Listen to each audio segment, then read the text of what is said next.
ฟังเสียงลมหนาวจีบเสียงเว้าสนุกคอยแฟนมันสายคิดถึงสาวแป้งคอนสิแจ้งคิดฮอดหนา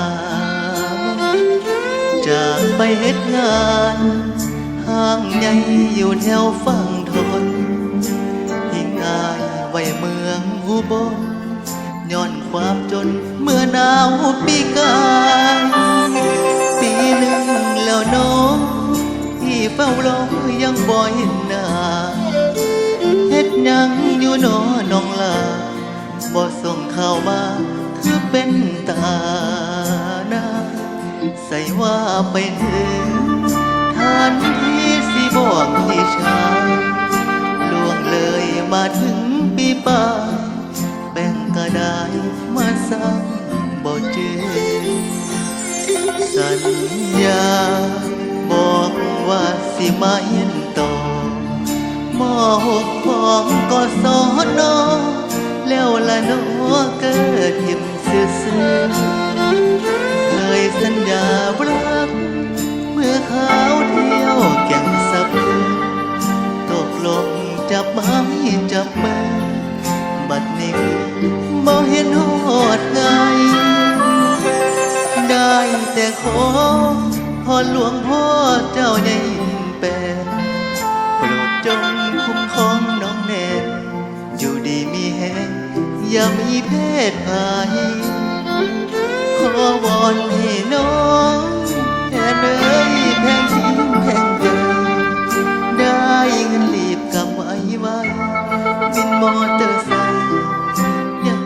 คอยสาวแน่สาวแป่งสาวแน่น้องกิฟเชอรี่ทั้งหลายไปเห็นบ่เห็นหอดไงบ่เห็นบ่อย่าลงตัว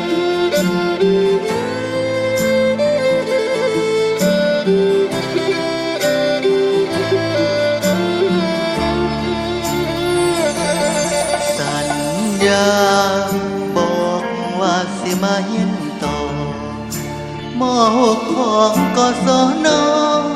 แล้วละน้อเกิดอยู่ซื่อเคยสัญญารักเมื่อเขาเที่ยวแก่งสะพือตกลงจับไม้จับมือบัดนี้คือบ่เห็นฮอดไงได้แต่ขอ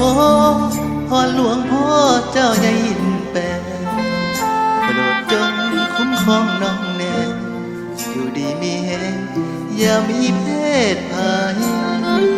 ขอวอนให้น้องแอนเอ้ยแพงทิ้งแพงใจได้เงินรีบกลับไว้วินมอเตอร์ไซค์ยังคอยสาวแป้งยังคอยน้องกิฟเชอรี่น้ำบายมีตั้งมากมายไม่ยอมเลือกกัน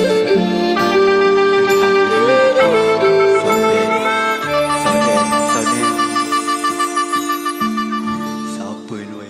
แก้มแดงมาเลเซีย